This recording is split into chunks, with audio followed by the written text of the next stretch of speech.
one way or another, I think, with the ICGFM for a number of years. And I always love sharing knowledge management, sharing lessons and perspectives. Despite my joy of talking, I will try to be mindful of your time and make sure we have time for questions and answers.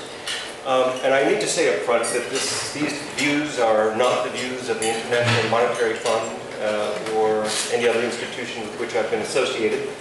These are my views and certainly reflect some ongoing work on issues of public finance reform, sequencing of those reforms, how to get more impact out of those reforms, which is an area I've been heavily involved in over the last 8 years or so with the World Bank and more recently with the International Monetary Fund. I do have copies actually of the presentation that we can pass out at the end or at any time. Great. Thank you. Now, what I wanted to do today, if my computer is going to cooperate, maybe yes, maybe no. Oh, it is. What I wanted to do is just very briefly go over a couple of perspectives as an orientation, these are things I usually do or reference points I usually make whenever I'm talking about public finance reform. And then talk a little bit about what I call popular reforms, but these are really reforms that are being advocated by international financial institutions in particular. And I think that's an important topic to deal with a little bit separately because there's some schizophrenia, I think, in the field of public finance and public finance reform, and a difference between what is sometimes advocated by the institutions as policies and perhaps embedded in some of their instruments for lending or conditionality. And then some of the trends we're seeing happening in countries and some of the lessons emerging out of that. I think those are kind of two different things. And certainly in my work, I've found that dichotomy can be a barrier to reform. And then finally, I'll conclude with a few kind of observations on reform. Now, in terms of orientation, I mean, very briefly, I think many of you have seen this many times before, but there's commonly kind of three objectives of public financial management systems that are espoused or advocated or used for descriptive purposes, and that is that any public finance system should promote macro-fiscal discipline, it should promote strategic allocation of resources, and it should promote technical efficiency in the use of those resources. Now, that's the standard kind of OECD and World Bank version of those three. There's actually a precursor that I kind of sometimes like a little bit better, which was developed in the 1960s by Robert Anthony and used by Alan Schick in some of his early writing. And that's that there are three functions of government that budgeting needs to broadly support. They're very similar: strategic planning, management control, and operational control. Different types of reforms, which I'll get to in a minute, support different elements of those. Those are just useful reference points to keep in mind as we talk about reform. Reforms need to promote certain objectives of government. Reforms are not important for their own sake. And frequently I find that, unfortunately, sometimes reforms are advocated for their own sake. Also, another, probably a graphic, you're familiar with this or one similar to it.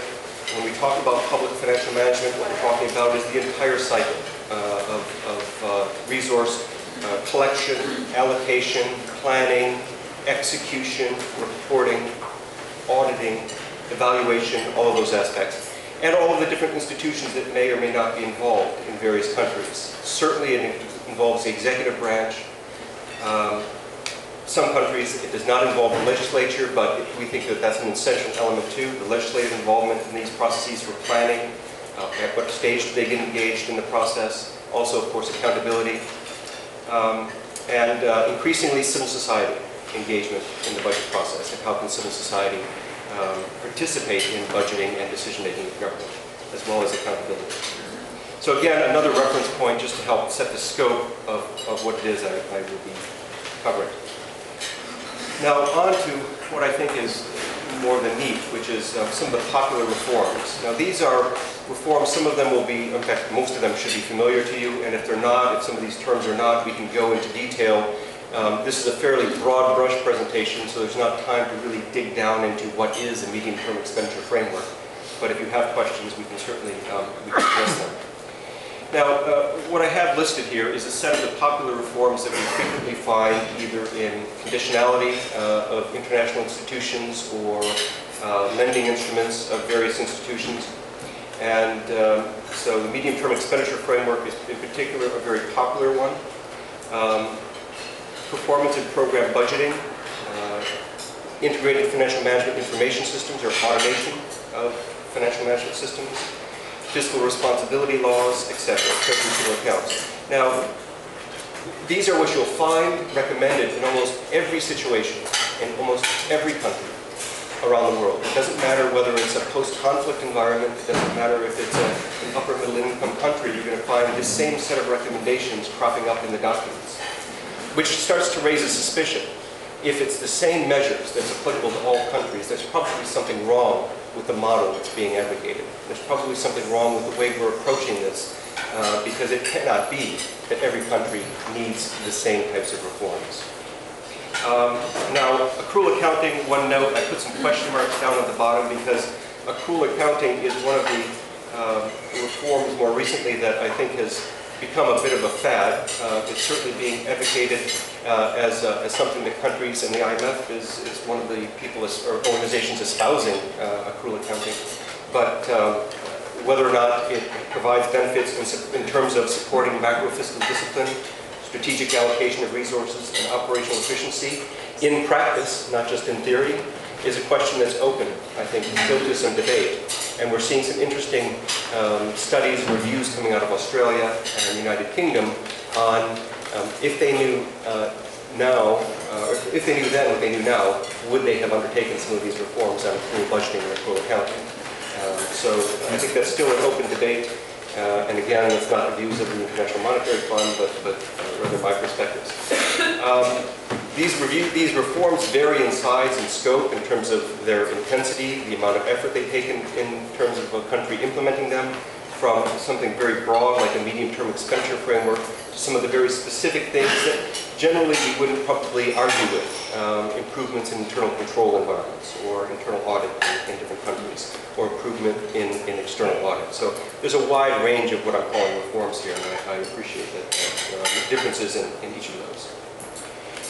Now, some of the other popular themes that you run across in documents from international organizations which complicate the reforms of public financial management systems, because frequently these will be part of the agenda as well.